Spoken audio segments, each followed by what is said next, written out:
ہر عبادت سے برتر عبادت نماز، ساری دولت سے بڑھ کر ہے دولت نماز، ہر عبادت سے برتر عبادت نماز۔ الحمد للہ رب العالمین والصلاة والسلام على سید الانبیاء والمرسلین، اما بعد فاعوذ باللہ من الشیطان الرجیم، بسم اللہ الرحمن الرحیم۔ الصلاة والسلام علیک یا رسول اللہ وعلى آلک واصحابک یا حبیب اللہ۔ الصلاة والسلام علیک یا نبی اللہ وعلى آلک واصحابک یا نور اللہ۔ حضور نبی کریم صلی اللہ تعالی علیہ وآلہ وسلم کا ارشاد پاک ہے، جو مجھ پر جمعہ کے دن اور رات میں 100 مرتبہ درود پاک پڑھے، اللہ تبارک و تعالی اس کی 100 حاجتیں پوری فرمائے گا۔ ان 100 حاجتوں میں سے 70 کا تعلق آخرت سے ہوگا اور جو 30 باقی ہیں ان کا تعلق دنیا سے ہوگا، اور اللہ کریم ایک فرشتہ مقرر فرما دے گا جو اس درود پاک کو میری قبر مبارک میں یوں پہنچائے گا جیسے تمہارے تحائف پیش کیے جاتے ہیں، اور فرمایا بلا شبہ میرا علم میرے وصال کے بعد بھی ویسا ہی ہوگا جیسا میری حیات میں ہے۔ صلو علی الحبیب صلی اللہ تعالی علی محمد صلی اللہ علیہ وسلم۔ پیارے پیارے اسلامی بھائیوں اور مدنی چینل کے ناظرین، پروگرام احکام نماز، ہم آپ کو اس میں خوش آمدید کہتے ہیں۔ حصول ثواب کی خاطر بیان سننے سے پہلے اچھی نیتیں بھی فرما لیجئے کہ فرمان مصطفیٰ صلی اللہ تعالی علیہ وآلہ وسلم ہے، نیت المؤمن خیر من عملہ، مومن کی نیت اس کے عمل سے بہتر ہے۔ ناظرین، اللہ تبارک و تعالی نے ہمیں اپنی عبادت کا حکم دیا۔ نماز پنجگانہ وہ تو ہر ایک نے ادا کرنی ہے جس پر فرض ہے۔ اس کے علاوہ احادیث میں روایات میں آیا کہ کثرت نوافل کے ذریعے سے بندہ اللہ تبارک و تعالیٰ کو راضی کر لیتا ہے، لیکن حکم یہ ہے کہ عبادات میں جو کثرت عبادت ہے، کثرت نوافل ہے، یا جو بھی اوراد و وظائف ہے، نیک اعمال ہیں، ان میں انسان کو اعتدال رکھنا چاہیے۔ گویا کہ ہمیں نبی کریم صلی اللہ علیہ وسلم نے عبادت میں اعتدال کا حکم ارشاد فرمایا ہے، جیسا کہ قرآن مجید کی آیہ مبارکہ یا ایھا الذین آمنوا لا تحرموا طیبات ما احل اللہ لکم ولا تعتدوا ان اللہ لا يحب المعتدین وَكُلُوا مِمَّا رَزَقَكُمُ اللَّهُ حَلَالًا طَيِّبًا وَاتَّقُوا اللَّهَ الَّذِي أَنْتُمْ بِهِ مُؤْمِنُونَ۔ سورہ مائدہ کی آیت نمبر 87 اور 88، ان دونوں آیات مبارکہ کے تحت شارحین حدیث نے لکھا کہ صحابہ کرام علیہم رضوان کی ایک جماعت سرور کائنات صلی اللہ علیہ وسلم کا وعظ مبارک سن کر ایک روز حضرت عثمان بن مظعون رضی اللہ تعالی عنہ کے ہاں جمع ہوئی، اور انہوں نے آپس میں ترک دنیا کا عہد کیا کہ ہم دنیا کو ترک کر دیں گے، چھوڑ دیں گے، اور اس پر اتفاق کیا کہ ہم ٹاٹ کا لباس پہنیں گے اور ہمیشہ دن میں روزہ رکھیں گے اور ساری رات عبادت الہی میں ہم گزارا کریں گے، بستر پر نہیں لیٹیں گے، اور گوشت اور چکنائی ہم نہیں کھائیں گے، اور عورتوں سے ہم جدا رہیں گے، یہاں تک کہ ہم خوشبو بھی نہیں لگائیں گے۔ تو اس پر یہ آیہ کریمہ نازل ہوئی اور انہیں اس ارادے سے روک دیا گیا۔ اللہ رب العزت نے ارشاد فرمایا، اے ایمان والو، حرام نہ ٹھہراؤ وہ ستھری چیزیں کہ اللہ نے تمہارے لیے حلال کی، اور حد سے نہ بڑھو، بے شک حد سے بڑھنے والے اللہ کو ناپسند ہیں، اور کھاؤ جو کچھ تمہیں اللہ نے روزی دی، حلال پاکیزہ، اور ڈرو اللہ سے جس پر تمہیں ایمان ہے۔ اس آیہ مبارکہ کے تحت مفسرین نے لکھا کہ احادیث مبارکہ میں اس طرح کے بہت سارے واقعات ہیں جن میں حضرت عثمان بن مظعون رضی اللہ تعالیٰ عنہ اور دیگر صحابہ کا تذکرہ کیا گیا کہ انہوں نے آپس میں ترک دنیا پر عہد لیا۔ نبی کریم صلی اللہ علیہ وسلم نے ان تمام کے اگینسٹ جو ہے وہ اعتدال کا حکم ارشاد فرمایا کہ عبادت کرنے میں خود کو بہت زیادہ تکلیف میں ڈالنے سے حضور نبی علیہ السلام نے منع فرما دیا، اور بہت سارے واقعات روز روشن کی طرح واضح ہیں، جن میں سے مسلم شریف میں ایک واقعہ موجود ہے کہ ام المؤمنین حضرت عائشہ صدیقہ طیبہ طاہرہ زاہدہ عابدہ رضی اللہ تعالی عنہا فرماتی ہیں کہ رسول اکرم صلی اللہ تعالی علیہ وآلہ وسلم آپ کے پاس تشریف فرما تھے۔ اس وقت حضرت حولہ بنت طویت رضی اللہ تعالی عنہا ان کے پاس سے گزری، تو حضرت عائشہ صدیقہ رضی اللہ تعالی عنہا نے نبی کریم صلی اللہ علیہ وسلم سے عرض کیا کہ یا رسول اللہ صلی اللہ علیہ وسلم، یہ حولہ بنت طویت ہیں، لوگ کہتے ہیں کہ یہ رات بھر نہیں سوتی۔ تو اللہ کے رسول صلی اللہ علیہ وسلم نے فرمایا رات بھر نہیں سوتی، یعنی استفہاماً آقا دو عالم صلی اللہ علیہ وسلم نے سوال پوچھا کہ رات بھر نہیں سوتی۔ تو اس کے بعد حضور فرمانے لگے اتنا عمل کرو جتنا آسانی سے کر سکو، بخدا اللہ تعالی نہیں اکتائے گا لیکن تم اکتا جاؤ گے۔ یہاں پر بھی عبادت میں اعتدال کا حکم نبی پاک صلی اللہ علیہ وسلم نے دیا، یعنی ساری رات عبادت کرنا یہ ضروری نہیں ہے کہ انسان کے جسم کا بھی اس کے اوپر حق ہے اور دیگر حقوق بھی اپنی جگہ پر ہیں، بندہ عبادت کرے لیکن اتنی کہ جتنی وہ آسانی سے کر سکے۔ حضرت انس بن مالک رضی اللہ تعالی عنہ فرماتے ہیں کہ رحمت عالم صلی اللہ تعالی علیہ وآلہ وسلم مسجد شریف میں تشریف لائے۔ اس وقت مسجد کے دو ستونوں کے درمیان ایک رسی تانی ہوئی تھی۔ آپ صلی اللہ علیہ وسلم نے ارشاد فرمایا یہ کیا ہے؟ تو صحابہ کرام علیہ رضوان نے عرض کی یا رسول اللہ صلی اللہ علیہ وسلم، یہ حضرت بی بی زینب رضی اللہ تعالی عنہا کی رسی ہے، وہ نماز پڑھتی ہیں اور جب ان پر تھکن یا سستی کے آثار جو ہیں وہ طاری ہوتے ہیں تو اس رسی کو پکڑ لیتی ہیں اور اپنی عبادت کو جاری رکھتی ہیں۔ حضور سید المرسلین صلی اللہ تعالی علیہ وآلہ وسلم نے ارشاد فرمایا اس رسی کو کھول دو، تم میں سے ہر شخص اس وقت تک نماز پڑھے جب تک وہ آسانی سے نماز پڑھ سکے، اور جب اس پر تھکن یا سستی طاری ہو جائے تو اسے چاہیے کہ بیٹھ جائے۔ اس حدیث مبارک میں بھی حضور نبی پاک صلی اللہ علیہ وسلم نے عبادت میں اعتدال کا حکم ارشاد فرمایا۔ حضرت عبداللہ بن عمر بن عاص رضی اللہ تعالی عنہ فرماتے ہیں کہ میں ہمیشہ روزہ رکھتا تھا اور ہر رات قرآن پاک کی تلاوت کرتا تھا۔ نبی کریم صلی اللہ علیہ وسلم کے سامنے میرا ذکر کیا گیا تو آپ نے مجھے بلوا لیا، میں خدمت اقدس میں حاضر ہو گیا تو حضور نبی پاک صلی اللہ علیہ وسلم نے ارشاد فرمایا مجھے یہ خبر ملی ہے کہ تم ہمیشہ روزہ رکھتے ہو، ہر رات قرآن پاک کی تلاوت کرتے ہو۔ میں نے عرض کی کیوں نہیں یا رسول اللہ صلی اللہ علیہ وسلم، لیکن میں نے اس عبادت سے صرف اور صرف خیر کا ارادہ کیا ہے، یعنی میری اس سے کوئی نیت ریاکاری کی نہیں ہے، دکھلاوے کی نہیں ہے، صرف اس سے میں خیر کا بھلائی کا ارادہ کرتا ہوں۔ تو نبی پاک صلی اللہ علیہ وسلم نے ارشاد فرمایا تمہارے لیے صرف یہ کافی ہے کہ تم مہینے میں صرف 3 روزے رکھا کرو۔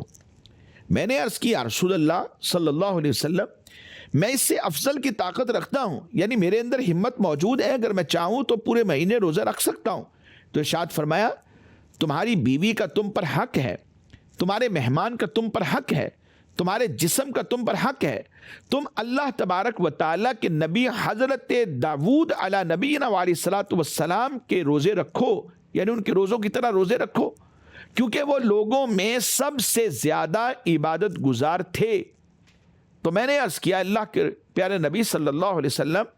حضرت داود علیہ السلام کے روزے کس طرح تھے؟ ارشاد فرمایا وہ ایک دن روزہ رکھتے اور ایک دن افطار کرتے، اور فرمایا ہر ماہ میں ایک قرآن پاک ختم کیا کرو۔ میں نے عرض کیا یا رسول اللہ صلی اللہ علیہ وسلم میں اس سے بھی افضل کی طاقت رکھتا ہوں، پھر ارشاد فرمایا کہ 20 دن میں ایک قرآن پاک ختم کر لیا کرو۔ میں نے عرض کیا کہ حضور میں اس سے بھی افضل کی طاقت رکھتا ہوں، تو فرمایا پھر 10 دن میں ایک قرآن پاک ختم کر لیا کرو۔ تو میں نے عرض کیا کہ میں اس سے بھی افضل کی طاقت رکھتا ہوں، تو ارشاد فرمایا پھر 7 دن میں قرآن پاک ختم کر لیا کرو، اور اس سے زیادہ اپنے آپ کو مشقت میں نہ ڈالو، کیونکہ تمہاری بیوی کا بھی تم پر حق ہے، تمہارے مہمان کا بھی تم پر حق ہے، اور تمہارے جسم کا بھی تم پر حق ہے۔ تو مدنی چینل کے ناظرین، احادیث مبارکہ میں ایسے بہت سارے واقعات موجود ہیں کہ جن میں حضور نبی پاک صلی اللہ تعالی علیہ وآلہ وسلم نے عبادت میں اعتدال کا حکم ارشاد فرمایا، اور عبادت کرنے میں خود کو بہت زیادہ مشقت میں ڈالنے سے منع کیا۔ اللہ کریم ہم سب کو خوش دلی کے ساتھ عبادت کی توفیق بھی نصیب فرمائے۔ مدنی چینل کے ناظرین، آئیے آج کے سلسلے میں چند ایک احکام نماز کو بھی ہم شامل کرتے ہیں۔ پہلا سوال جو آج کے سلسلے میں ہم شامل کرنے جا رہے ہیں وہ اس طرح ہے، نماز فجر کا وقت شروع ہونے کے بعد تحیۃ الوضو اور تحیۃ المسجد یہ پڑھنا کیسا ہے؟ صبح کی نماز کا وقت جب شروع ہو جاتا ہے تو سورج نکلنے تک صرف اور صرف 2 سنت فجر اور اس کے علاوہ فرض، اس کے علاوہ اور کوئی نفل، کوئی سنت یہ پڑھنے کی اجازت نہیں ہے، اگرچہ کہ وہ تحیۃ المسجد ہوں، تحیۃ الوضو ہوں، یہ نوافل پڑھنے کی بھی اجازت نہیں کہ اس وقت میں صرف اور صرف فرض کے علاوہ 2 سنت فجر ہی پڑھی جا سکتی۔ اور جب طلوع آفتاب ہو جائے تو پھر اس کے بعد 20 منٹ تک یہ مکروہ وقت ہے، اس وقت میں بھی کوئی نفل نہیں پڑھ سکتے، اس میں سجدہ تلاوت اور سجدہ سہو بھی منع ہے کیونکہ یہ مکروہ وقت ہے۔ جب یہ وقت ختم ہو جائے تو اس کے بعد پھر نماز اشراق، نماز چاش یا کوئی نفل پڑھنا چاہے تو شریعت اس کی اجازت دیتی ہے۔ البتہ اگر کوئی شخص فجر کی سنت میں ہی تحیۃ المسجد یا تحیۃ الوضو کی نیت کر لے تو فقہاء نے اپنی کتابوں میں لکھا ہے کہ اسے سنت فجر میں ہی ان دونوں کی نیت کرنے سے دونوں کا ثواب بھی مل جاتا ہے، کیونکہ ان کے لیے الگ الگ نفل نئی نیت سے پڑھنے کی حاجت نہیں ہے، بلکہ تحیۃ المسجد اور یہ جو وضو کی سنت 2 رکعت ہے، یہ دونوں اپنی شرائط کے ساتھ کوئی بھی نماز پڑھنے سے ادا ہو جاتے ہیں، چاہے وہ فرض نماز ہو، وہ سنت ہو یا نفل ہو۔ تو اس لیے سنت فجر میں ہی اگر ان دونوں کی بھی نیت ہو جائے گی تو ان دونوں کا ثواب بھی اللہ تبارک و تعالی بندے کو عطا فرمائے گا۔ مزید ایک اور سوال شامل سلسلہ کرتے ہیں۔ سوال یہ ہے، اگر کسی شخص نے عصر کی نماز ابھی نہیں پڑھی تھی کہ مکروہ وقت داخل ہو گیا، اب حکم یہ ہے کہ اس دن کی جو عصر ہے وہ مکروہ وقت میں یہ ادا کر لے، تو کیا جب اس دن کی عصر فرض مکروہ وقت میں پڑھے گا تو کیا اس کے ساتھ ساتھ 4 سنتیں بھی پڑھ سکتا ہے؟ یاد رکھیں، غروب آفتاب سے تقریباً 20 منٹ پہلے مکروہ وقت شروع ہو جاتا ہے، اس دوران کوئی نماز جائز نہیں ہے، نہ فرض، نہ واجب، نہ نفل، نہ ادا، نہ قضا۔ ہاں، اگر اسی دن کی عصر کی نماز ابھی کسی وجہ سے نہیں پڑھ سکا تو اسے حکم یہ ہے کہ وہ مکروہ وقت میں ہی ادا کر لے، نماز کو قضا نہ کرے، لیکن بلا عذر اتنی تاخیر کر دینا یہ مکروہ ہے، یہ جائز نہیں ہے کہ مکروہ وقت داخل ہو گیا اور جان بوجھ کر اس نے تاخیر کر دی، تو یہ گناہ کا کام ہے، اس طرح کسی کو بھی نہیں کرنا چاہیے۔ البتہ جہاں تک معاملہ یہ ہے کہ اس مکروہ وقت میں جب فرض اس دن کے عصر کے پڑھے جائیں گے تو ساتھ میں سنت پڑھنے کی اجازت ہے یا نہیں، تو یہ چونکہ پہلے واضح ہو چکا ہے کہ اس وقت میں کوئی بھی نماز پڑھنا جائز نہیں، نہ فرض، نہ واجب، نہ نفل، نہ ادا، نہ قضا۔ تو یہاں صرف اس دن کے فرض تو پڑھنے کی اجازت ہے تاکہ نماز قضا نہ ہو جائے، لیکن اس دن کی جو عصر کی سنتیں ہیں انہیں پڑھنے کی اجازت نہیں ہے، یہ جائز نہیں ہوگی۔ تو لہذا سنتیں ترک کر دے اب اور صرف فرض ادا کر لے تاکہ یہ فرض قضا ہونے سے بچ جائے۔ مزید ایک اور سوال شامل سلسلہ کرتے ہیں۔ سوال یہ ہے کہ نماز فجر کے لیے حکم یہ ہے کہ اگر کوئی شخص ایسے وقت میں آئے کہ جماعت قائم ہو چکی ہے اور سنتیں ابھی اس نے نہیں پڑھی، تو اسے حکم یہ ہے کہ اگر اسے گمان یہ ہے کہ سنت فجر اگر ایک طرف ہو کر پڑھ لیتا ہے تو جماعت پھر بھی مل جائے گی، اگرچہ کہ تشہد میں مل جائے، تو پہلے یہ سنتیں پڑھے پھر اس کے بعد جماعت میں شامل ہو جائے۔ اور اگر اسے گمان یہ ہے کہ میری جماعت نکل جائے گی تو پھر سنتیں ترک کر دے اور جماعت میں شامل ہو جائے۔ تو کیا جو بقیہ نمازیں ہیں جیسے ظہر کی نماز ہے، تو کیا ان نمازوں میں بھی اس بات کی اجازت ہے کہ بندہ اس وقت میں مسجد میں آیا کہ جب جماعت قائم ہو چکی ہے، تو کیا یہ ایک طرف ہو کر سنتیں ادا کر لے اور پھر جماعت میں شامل ہو جائے؟ تو نماز فجر کی طرح کیا دیگر نمازوں میں بھی اس کی اجازت ہے یا نہیں؟ یاد رکھیں، نماز فجر کے علاوہ دیگر 4 نمازوں کی اقامت یا جماعت کے دوران سنت قبلیہ شروع کرنا یہ جائز نہیں ہے، گناہ کا کام ہے۔ اگرچہ کہ معلوم ہو کہ سنتیں پڑھ کر جماعت میں شامل ہو جائے گا، البتہ اقامت شروع ہونے سے پہلے اگر سنتیں شروع کر لی ہیں تو اب جماعت میں شامل ہو جانے کا اگر اسے یقین ہے کہ یہ سنتیں ختم کر کے میں جماعت میں شامل ہو جاؤں گا، جماعت مجھے مل جائے گی، تو پہلے سنتیں مکمل کر لے پھر اس کے بعد جماعت میں شامل ہو جائے، اس میں کوئی حرج نہیں ہے۔ لیکن اگر اقامت ہو چکی ہے یا اقامت ہو رہی ہے یا جماعت کھڑی ہونے والی ہے یا جماعت کھڑی ہو چکی ہے اور یہ ایسے وقت میں آئے ہیں اور پھر ابھی سنتیں پڑھنی ہے، تو پھر حکم یہ ہے کہ یہ جماعت میں شامل ہو جائے، اور سنتیں ظہر کی جیسے ہیں تو یہ بعد میں پڑھی جا سکتی ہیں۔ مثال کے طور پہ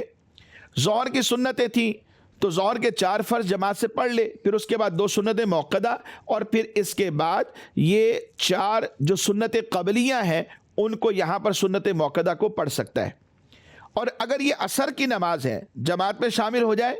اور جماعت کے بعد یہ عصر کی سنتیں اب نہیں پڑھ سکتا کیونکہ فرض کے بعد نفل پڑھنے کی اجازت نہیں، اور ان سنت موقدہ کی جو حیثیت ہے وہ نفل کی ہے۔ اور جو 4 رکعتیں عشاء کی نماز فرض پڑھنے سے پہلے کی ہیں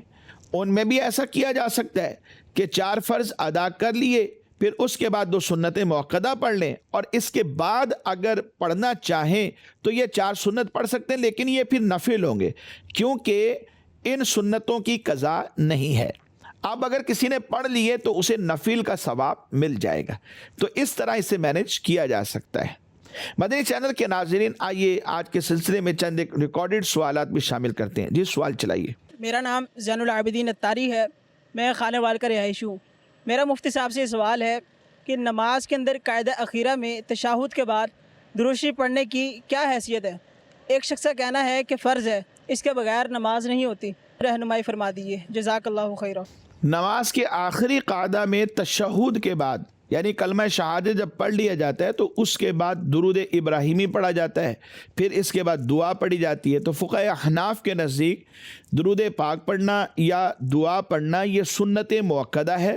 فرض یا واجب نہیں ہے۔ تو جب یہ سنت موقدہ ہے تو بلا عذر ایک بار چھوڑنا یہ اساءت ہے، برا ہے، اور اگر اس کی عادت بنا لی جائے تو پھر گناہ ہے۔ یہی موقف امام اعظم ابو حنیفہ کا ہے، امام مالک کا ہے، امام احمد بن حنبل رحمہم اللہ تعالی اور جمہور فقہاء کرام کا یہی موقف ہے کہ یہ سنت مؤکدہ ہے۔ مزید سوال چلائیے۔ میرا نام عبد الرحمن اتاری ہے، منڈی بہاولدین سے تعلق رکھتا ہوں۔ میرا مفتی صاحب کی بارگاہ میں سوال عرض ہے کہ جو شخص کئی نفلی طواف ایک ساتھ کرنا چاہتا ہو تو کیا ہر طواف کے بعد نماز طواف پڑھنے کے بجائے آخر میں ان سب طوافوں کی نمازیں ایک ساتھ پڑھ سکتا ہے؟ برائے کرم رہنمائی فرما دیجیے۔ ہر طواف کے بعد 2 رکعت نماز نفل پڑھنا یہ واجب ہے، خواہ وہ طواف فرض ہو، خواہ واجب ہو، سنت ہو، نفل ہو۔ ہر طواف کے بعد، یہ جو ایک طواف ہوتا ہے 7 چکر کا ہوتا ہے، یعنی ہر طواف کے 7 چکر جب کمپلیٹ ہو جائیں گے تو 2 نفل پڑھنا یہ واجب ہے۔ البتہ یہ جو 2 رکعت ہے یہ طواف کے فوراً بعد ہی پڑھنا یہ واجب نہیں ہے، لیکن سنت ضرور ہے کہ جیسے ہی طواف کمپلیٹ ہوا پھر اس کے بعد 2 رکعت فوراً پڑھنا سنت ہے، البتہ ان نفل کی حیثیت جو ہے وہ واجب کی ہے۔ فوراً پڑھنا یہ بھی سنت اس وقت ہے کہ جب مکروہ وقت نہ ہو، یعنی جس وقت وہ طواف مکمل کیا اس وقت مکروہ وقت نہیں تھا تو پھر فوراً پڑھے تاکہ سنت ادا ہو جائے، اور اگر کسی نے بعد میں پڑھ لیے تو تب بھی یہ واجب ادا ہو جائے گا۔ جیسے مثال کے طور پہ کئی طواف اکٹھے کیے، یعنی 7 چکر لگائے، پھر اس کے بعد 7 پھر لگائے، پھر 7 لگائے، پھر لگائے، اور ہر 7 کے بعد 2 نفل نہیں پڑھے۔ ہونا یہ چاہیے تھا کہ اگر مکروہ وقت نہیں ہے تو ہر 7 چکر کے بعد، یعنی ہر طواف کے بعد 2 رکعت پڑھتا، جو کہ واجب تھے، اور سنت ادا ہو جاتی فوراً پڑھنے کی وجہ سے، چونکہ مکروہ وقت نہیں ہے۔ لیکن اگر کسی نے کئی طواف اکٹھے کر لیے اور اب بعد میں یہ پڑھتا ہے اور ہر طواف کے 2 پڑھ لیتا ہے تو واجب ادا ہو جائے گا، اگرچہ کہ سنت ترک ہوگی۔ لیکن اگر طواف کرنے کے بعد مکروہ وقت تھا، جیسے طواف ختم کیا تو یہ مکروہ وقت ہے، تو اب اس میں تو 2 نفل پڑھ نہیں سکتے۔ اب پھر انہوں نے کیا کیا کہ ایک اور طواف کر لیا تاکہ جو نا اکٹھے ہی پھر پڑھ لیں گے، تو اب یہ جو ہے یہ خلاف سنت بھی نہیں ہوگا، یعنی ایسا نہیں کہا جائے گا کہ یہ مکروہ تنزیہی ہے یا ناپسندیدہ عمل ہے، کیونکہ مکروہ وقت میں نفل پڑھنے کی اجازت تھی ہی نہیں۔ ہاں اگر مکروہ وقت نہیں ہے تو طواف کے فوراً بعد پڑھ لیے جائے تاکہ فوراً بعد پڑھنے کی سنت بھی ادا ہو جائے۔ مدنی چینل کے ناظرین، ہمارے آج کے سلسلے کا وقت اختتام کو پہنچا۔ ہم آپ سے اجازت چاہتے ہیں، دعا گو بھی ہیں اللہ کریم جو کچھ سنایا ہمیں یاد رکھنے اور عمل کرنے کی توفیق بھی عطا فرمائے۔ آمین بجاہ النبی الامین صلی اللہ تعالی علیہ وآلہ وصحبہ وبارک وسلم۔ ہر عبادت سے برتر عبادت نماز، ساری دولت سے بڑھ کر ہے دولت نماز، ہر عبادت سے برتر عبادت نماز۔